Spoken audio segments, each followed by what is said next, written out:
Speech करके 6 महीने में समाप्त कर दिया जाएगा, जो किसी भी व्यक्ति के समझ के लिए बाहर की बात है। और एक सेकंड सुधांशु, मुझे आपको रोकना पड़ेगा। बड़ी खबर आ रही है एएनआई के हवाले से। गुलाम नबी आजाद ने एक बड़ा इंटरव्यू दिया है और उस इंटरव्यू में बहुत कुछ कहा है।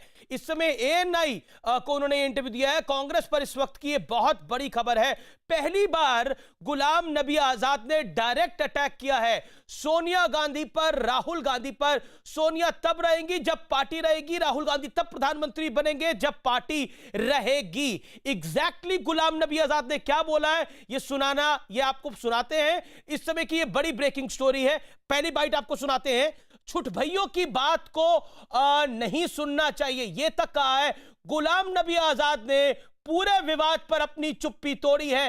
एएनआई को एक इंटरव्यू दिया है। राहुल तब पीएम बनेंगे जब पार्टी रहेगी, यानी कांग्रेस के भविष्य पर संकट है। आज सुबह से उत्तर प्रदेश में जितिन प्रसाद के खिलाफ बड़े विरोध प्रदर्शन हो रहे हैं। कपिल सिब्बल ने सुबह ट्वीट करा और गुलाम नबी आजाद का यह बड़ा बयान। आइए सुनते हैं क्या बोले गुलाम नबी आजाद। सोनिया गांधी तब रहेगी जब पार्टी प्रेसिडेंट रहेंगी। राहुल गांधी अगर प्राइम मिनिस्टर बनना चाहेंगे तो जब पार्टी मजबूत होगी तो तभी प्राइम मिनिस्टर बनेंगे। अगर प्राइम मिनिस्टर बनना है तो हमारी बातें सुनना होगा, इन छुट भइयों की बातें नहीं सुननी होंगी। भैया कह रहे हैं किसको क्या बोला जा रहा है ये अब गुलाम नबी आजाद जानते हैं। छुट भइयों की बातें नहीं सुननी है। गुलाम नबी आजाद ने यह भी बोला 1 महीने पुरानी चिट्ठी लीक होने की बात हुई है। सीडब्ल्यूसी की हर बात मीडिया में लीक कैसे हुई, गुलाम नबी आजाद ने अपना मुंह खोल दिया है। पहली बार गुलाम नबी आजाद ने रिएक्ट करा है। इस समय की ब्रेकिंग स्टोरी है। देखिए देश इस समय कई खबरों को देख रहा है, लेकिन सिर्फ सुशांत सिंह राजपूत का मुद्दा अहम है। लेकिन वही एक मुद्दा देश में नहीं है। देश में नीजीत भी मुद्दा है और यह भी बड़ा मुद्दा है। ये बाइट सुनिए। 1 महीना पहले की लेटर लिखी थी और 23 लोगों ने उस पर साइन किए थे, तो एक आदमी ने लीक की, लेकिन यहां तो वर्किंग कमेटी चल रही है और पूरी रनिंग कमेटी पूरे हिंदुस्तान की मीडिया में चल रही।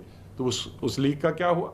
लीक तो मैंने उस पर पहले ही कहा था। लीक इंदिरा गांधी के वक्त में भी कैबिनेट के सब प्रोसीडिंग्स बाहर जाती थी, राजीव गांधी के साथ सब जाती थी, क्यों मैं था।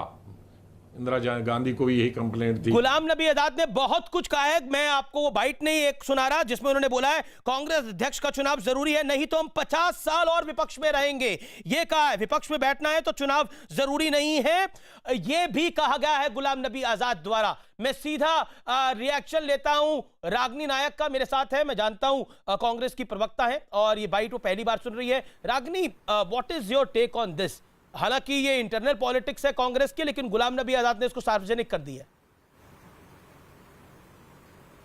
अमीश जी, ये पूरा इंटरव्यू क्या है, किस संदर्भ में बात कही गई है, तिल का ताड़ बनाया जा रहा है या सच में कोई दिक्कत है, ये पूरी बात सुने बगैर मैं टिप्पणी नहीं कर सकती जी।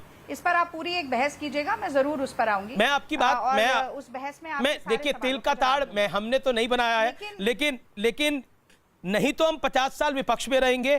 कांग्रेस अध्यक्ष का चुनाव जरूरी है। सोनिया गांधी तब अध्यक्ष रहेगी जब पार्टी रहेगी।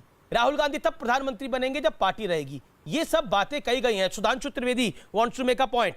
सुधांशु जी, देखिए वैसे तो ये कांग्रेस का अंदरूनी मामला है, पर एक बात आज के आपके विषय के साथ भी हो जाती है। इसका मतलब कांग्रेस का नेतृत्व कभी एग्जाम में अपीयर नहीं होना चाहता, एग्जाम पास नहीं होना चाहता, इसीलिए वो हमेशा इस मनोवृत्ति के साथ अधिक रहते हैं कि एग्जाम से कैसे बचा जाए और कैसे डिफर किया जाए। वही गुलाम नबी आजाद साहब कह रहे थे कि चुनाव कराना पड़ेगा। नहीं, वो तो छुट भइयों की बात भी कर रहे हैं जी, वो तो छुट भैया नेताओं की भी बात कर रहे हैं। हाँ, उसका कारण है, मैं आपको बात बताऊं। अब किसको छुट भैया कह रहे हैं ये नहीं पता। किसको कह रहे हैं? देखिए कौन छुट भैया है और कौन बड़ा है, कौन भैया है और कौन क्या है, वो कांग्रेस का पूर्णतः अंदरूनी मामला है। परंतु मैं ये जरूर कहना चाहता हूं कांग्रेस के अंदर जो कुछ हो रहा है कुछ भी नया नहीं है। ठीक है रागिनी, फिर मैं क्विकली अपनी डिबेट पे वापस लौटूंगा। Quickly Ragini, respond. देखिए, कांग्रेस पार्टी में कम से कम एग्जाम होता तो है। पूरे देश में डेलीगेट्स बनाए जाते हैं, एक पूरी चुनाव की प्रक्रिया है।